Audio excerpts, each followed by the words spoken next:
the luminous thread, a journey through the heart of all religions. The whisper beneath the words.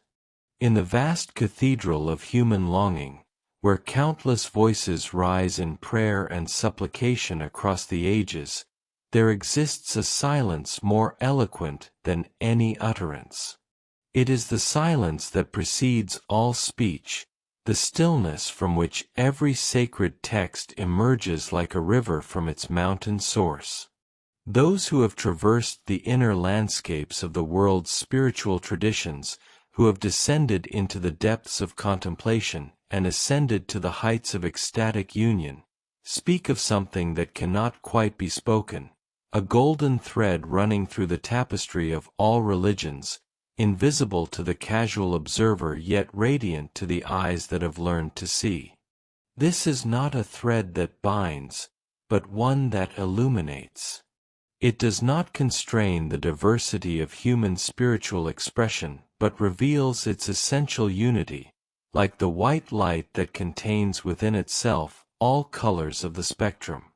The mystic, the contemplative, the seeker who has touched the hem of the infinite, these know that beneath the magnificent variety of ritual, doctrine, and tradition lies a single truth, wordless and perfect, toward which all authentic religions gesture like fingers pointing at the moon. To speak of this unity is to embark upon a paradoxical journey, for we must use words to describe what transcends all words, concepts to approach what shatters all concepts.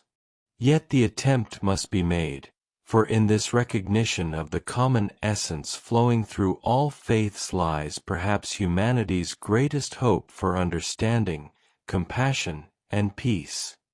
The unnamed ground of being. Before there was naming, there was that which cannot be named. Before thought carved reality into subjects and objects, into this and that, into self and other, there exists now, eternal and unchanging, the ultimate reality that mystics in every tradition have struggled to describe and, in their deepest wisdom, have chosen to leave undescribed. The ancient sages of the Upanishads called it Brahman, declaring, Neti Neti. Not this, not that, for it could not be limited by any designation.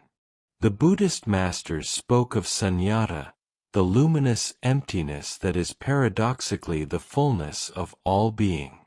The Sufis whispered of Al-Haq, the real, the truth that subsists when all illusions fall away. Christian mystics beheld the divine darkness, more radiant than any light, the Godhead beyond God. The Taoists intuited the Tao that cannot be spoken, for the Tao that can be spoken is not the eternal Tao. This ultimate reality, this ground of being, this absolute, however inadequate our words, is proclaimed by every authentic spiritual tradition as the foundation upon which the cosmos rests. It is not merely the first cause in a chain of causes, not simply the creator standing apart from creation, but the very substance and essence of all that is. Like the ocean to its waves, like space to all that moves within it, the infinite reality is both the background and the foreground, the canvas and the painting, the silence and the music. Those who have touched this reality in the sanctuary of deep meditation describe it with trembling inadequacy. Infinite consciousness, unbounded awareness, existence itself stripped of all limitation. It is not a thing among things but the very isness that allows things to be. It precedes existence yet is more intimate than existence itself. It is closer to us than our own breath, yet as far beyond our comprehension as the infinite heavens are beyond the reach of our hands. The contemplative understands that this reality can the dance of emanation and return. From this unnameable source, all being flows like light from an eternal sun. Every consciousness that feels, I am, every spark of awareness that recognizes its own existence, emanates from and forever remains connected to the ultimate reality. This is the great mystery proclaimed by sages across all traditions, that nothing exists apart from the divine, that all beings are expressions of the one reality playing in infinite variations. The relationship between the infinite and the finite, between the absolute and the individual soul, has been described through countless metaphors and symbols. Some traditions speak of it as emanation, like rays streaming from the sun. Others describe it as the breathing of God, all creation exhaled into manifestation, all souls destined to be inhaled back into the divine embrace. Still others see it as the eternal play of consciousness with itself, the cosmic dance of Shiva, the divine hiding from itself only to rediscover itself in a game of infinite delight. But beneath these varied images lies a single experiential truth, that each consciousness, however seemingly separate, however caught in the illusion of isolated existence, is intrinsically and eternally connected to the ultimate reality. The thread may seem invisible, the connection may be forgotten, but it can never be truly severed. Like a child who wanders far from home yet remains always the child of its mother, like a branch that extends far from the trunk yet draws its life from the same roots, every being exists in unbreakable relationship with the source. This relationship is not external, not something added to existence like an attribute added to a substance. Rather, it is the very nature of existence itself. To be is to be in relation to the Absolute. To exist is to participate in the divine life. The mystics who have penetrated this truth speak of it with reverence and wonder. We are not separate from God seeking connection. We are God's own self-expression, divine consciousness manifested in infinite forms, each form a unique window through which the infinite gazes upon itself. When this truth dawns upon the contemplative consciousness, it transforms everything. The world is no longer a realm of dead matter, but becomes translucent with sacred presence. Every being, from the smallest insect to the greatest galaxy, reveals itself as a bearer of the divine mystery. The separation between sacred and profane dissolves, for all is recognized as sacred, all is seen as the play of the one reality with itself. The call to communion. From this recognition of relationship arises the most profound longing that can stir the human heart, the yearning for communion with the ultimate reality. This is not merely an intellectual desire for knowledge about the divine, but a vital necessity, an existential hunger that cannot be satisfied by anything less than direct experience of the truth.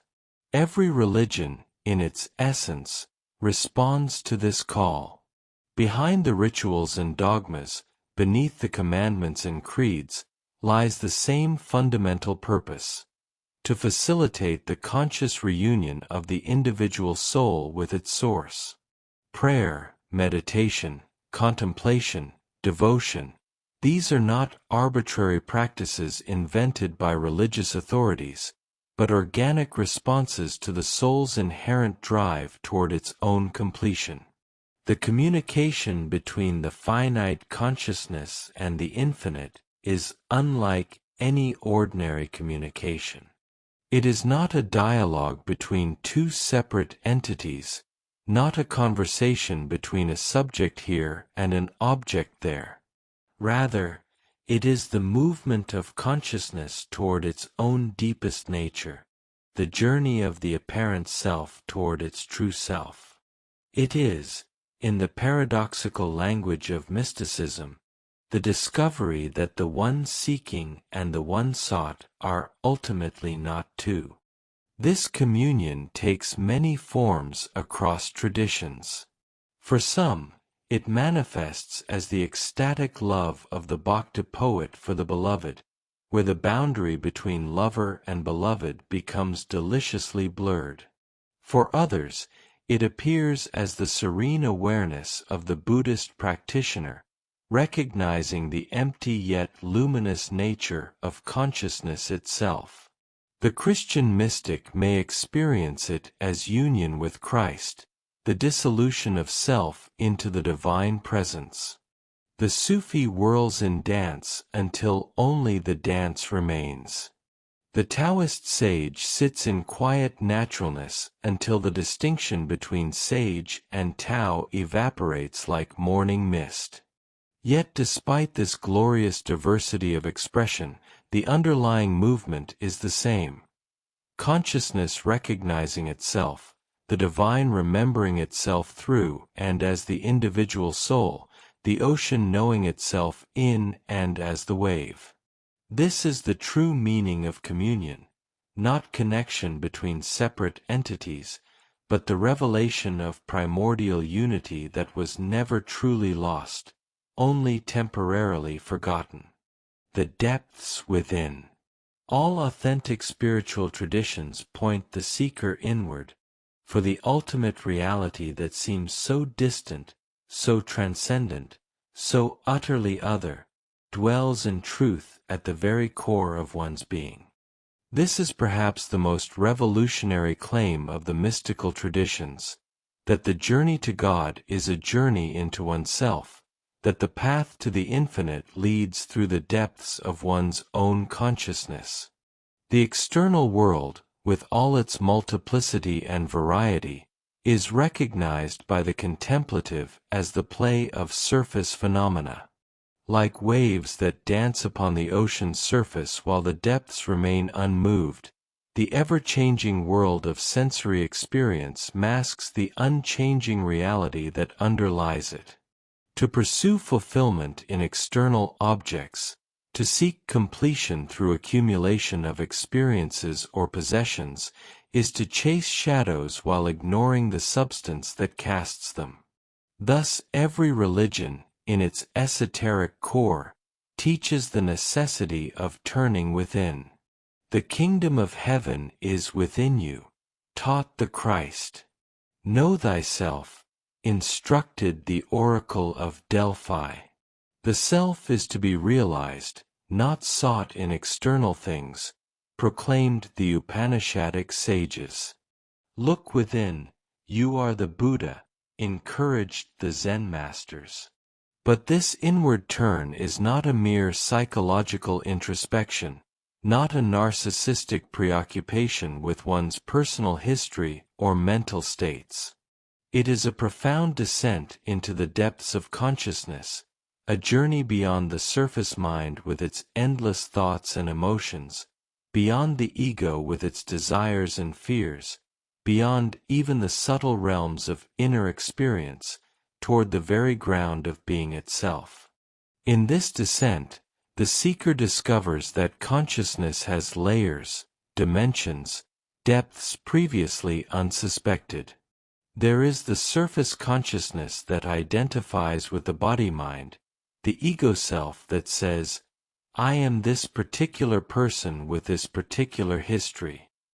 Beneath this lies the witness consciousness that observes the ego self, the awareness that knows thoughts but is not itself a thought, that perceives emotions but is not itself an emotion. And beneath even this lies the vast, objectless awareness that mystics recognize as the true self, not the small self of personality, but the infinite self that is one with the Absolute. This deepest dimension of consciousness is what the traditions call by many names: Atman, Buddha nature, the Christ within, the divine spark, the inner light. It is described as objective because it is not subject to change, not dependent on circumstances, not a personal possession but rather the impersonal ground from which personality arises. To rest in this deepest dimension is to experience what the mystics call one's true nature, the face one had before one's parents were born, the eternal witness that was present before the universe began and will remain when all phenomena cease.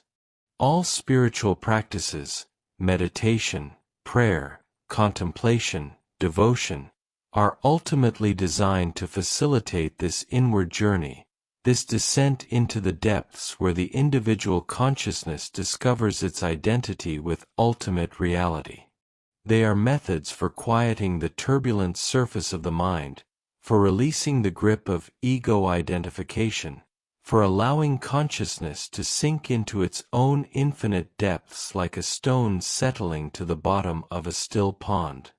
The crown of fulfillment.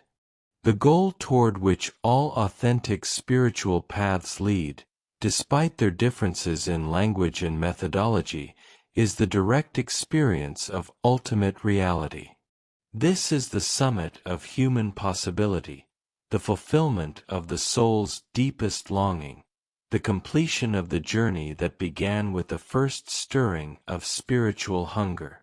Different traditions name this attainment differently, yet they point to the same state. Enlightenment in Buddhism, moksha or liberation in Hinduism, fana and bhaka, annihilation and subsistence. In Sufism, theosis or deification in Orthodox Christianity, unity consciousness in mystical Judaism. The words differ, but the reality they indicate is singular. The dissolution of the apparent separation between the individual and the divine, the recognition of one's eternal identity with the ultimate reality. Those who have reached this state, or rather, those who have recognized that they were never apart from it, struggle to describe what cannot be described. How does one speak of that in which all speech dissolves? How does one think about that which transcends all thought? The mystics resort to paradox, poetry, and pregnant silence. They speak of a knowing that is beyond knowledge, a seeing that requires the closing of the eyes, a fullness that is simultaneously an absolute emptiness. In this state, the subject-object duality that structures ordinary consciousness collapses. There is no longer an I that experiences the divine as an other. There is simply the experience itself, pure and undivided. The wave recognizes itself as ocean. The drop discovers it contains the sea. The apparent individual consciousness realizes its identity with infinite consciousness itself. This realization brings with it a peace beyond understanding, a joy that has no opposite, a love that knows no boundaries. It is not the temporary happiness that depends on favorable circumstances, but an unshakable contentment rooted in the recognition of one's true nature. For what can disturb one who knows oneself as the eternal witness? What can threaten one who has recognized oneself as the infinite itself, playing in finite forms?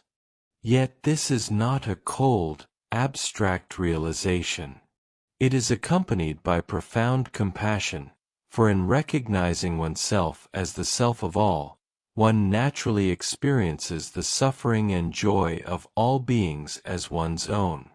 The enlightened consciousness sees its own face in every face, recognizes its own being in every being. The boundaries that seem to separate self from other are revealed as illusory, and love flows naturally and effortlessly toward all existence. The revelation of unity. The experience of ultimate reality reveals a truth that transforms one's entire relationship with existence. There is only one reality, and one has never been truly separated from it. The journey through the universes, through countless experiences and lifetimes, through suffering and joy, through birth and death. All of it is recognized as the divine playing hide and seek with itself, consciousness temporarily forgetting its true nature only to rediscover it in a revelation of infinite delight. This is the great secret whispered by sages across all traditions. The separation was always illusory. The wave was never truly separate from the ocean. It only seemed so from a limited perspective. The soul was never truly exiled from its source. It only believed itself to be. All the seeking, all the spiritual practices, all the striving for enlightenment, these do not create the unity but only remove the veil that obscured it. From this perspective, the entire cosmos is seen as a divine drama, a cosmic play in which the one acts all the parts. The multiplicity of forms and phenomena is recognized as the creative expression of a single reality, infinite in its potential for manifestation. Nothing exists outside of or apart from the divine. All is the divine, appearing in infinite disguises. This understanding illuminates the nature of what we call reality and illusion. The world is not unreal in the sense of being non-existent, but it is illusory in the sense that our ordinary perception of it is fundamentally mistaken. We see separateness where there is unity, multiplicity where there is oneness, subjects and objects where there is only the seamless field of consciousness knowing itself. The enlightened vision sees through these appearances to the reality that underlies them.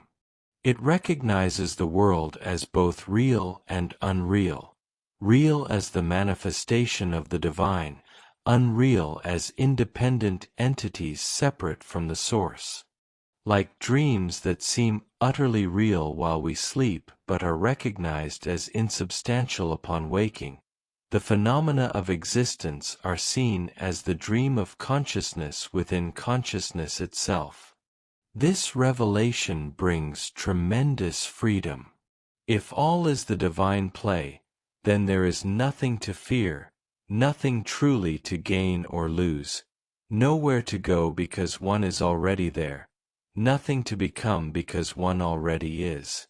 The burden of separation falls away, and in its place arises a lightness of being, a capacity to participate joyfully in life while knowing oneself as that which transcends all of life's changes.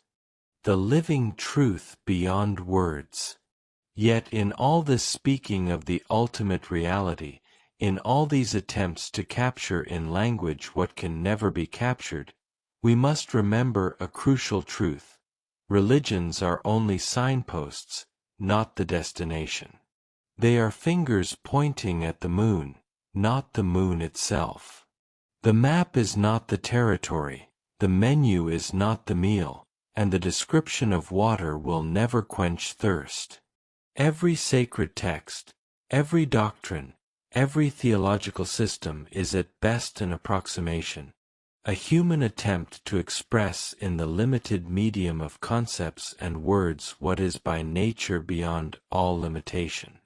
This is why authentic spiritual traditions, at their mystical core, always emphasize direct experience over belief, realization over doctrine, transformation over mere intellectual understanding. The truth to which all religions point is not a truth that can be learned from books or accepted on authority. It must be lived, realized, experienced in the depths of one's own being. One cannot become enlightened by reading about enlightenment any more than one can become nourished by reading about food. The finger pointing at the moon is valuable, but eventually one must stop looking at the finger and behold the moon itself. This is why the great mystics of all traditions, despite their devotion to their particular paths, display a remarkable humility about their own traditions. They know that the reality they have touched transcends all formulations, exceeds all theological systems, overflows all attempts to contain it in words. They use the language and symbols of their tradition, but they hold these lightly, knowing they are conveniences, skillful means for communication, not final truth. The sincere seeker, therefore, while grateful for the teachings and practices offered by their tradition, must ultimately be willing to go beyond all teachings, beyond all practices, into the wordless silence where truth reveals itself directly. This is the pathless path that all authentic paths finally lead to, the dissolution of all seeking into simple being, the recognition of what one has always been but temporarily forgot. The invitation to awaken. As we survey the magnificent diversity of the world's religions, their different scriptures and rituals, their varied conceptions of the divine, their distinct paths and practices, we might initially be struck by their differences. But to those who have penetrated to the mystical heart of these traditions, a profound unity reveals itself. Like rivers that take different courses but all flow toward the same ocean, like climbers ascending a mountain from different sides but all heading toward the same summit, the world's authentic spiritual traditions all point toward and facilitate the same ultimate realization. This recognition need not diminish the beauty and value of any particular tradition. Rather, it enriches our appreciation of them all, revealing how each has found its own unique way of expressing the inexpressible, its own skillful means of guiding souls toward the truth.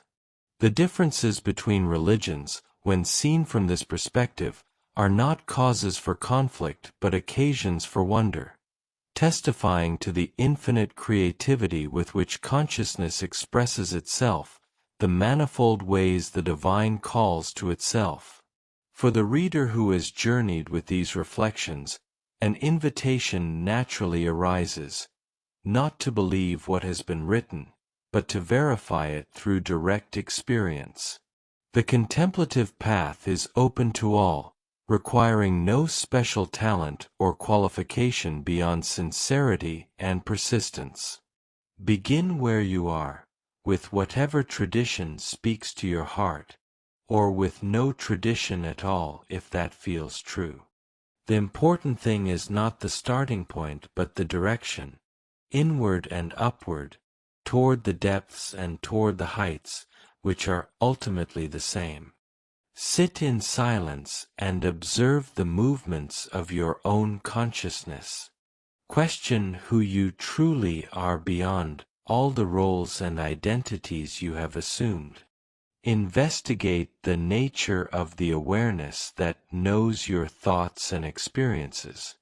Seek not in books or teachings but in the living reality of your own being the truth that all the sages have proclaimed. In this seeking, you will discover what seekers have always discovered, that you are already that which you seek, that the treasure was buried in your own field all along, that the ultimate reality you long to experience is the very consciousness through which you long and seek and experience. This recognition does not come through effort or achievement but through a profound relaxation into what is, a letting go into the truth of your own being. May all beings awaken to their true nature. May all recognize the divine presence that dwells within and without, that is neither within nor without because it transcends all spatial metaphors. May the light that shines through all religions illuminate every heart, and may that illumination bring peace, compassion, and understanding to our troubled world. For in the end, there is only one, playing as the many, seeking itself through countless forms, loving itself in all the varied expressions of love, knowing itself through all the paths of knowledge. When this is realized, not as a concept but as living truth, the spiritual journey reaches its completion, which is also its beginning, which is also its eternal now. The silence speaks. The mystery reveals itself. And in that revelation, all questions dissolve into the luminous peace that has no opposite, the joy that knows no sorrow, the love that embraces all of existence in its infinite embrace.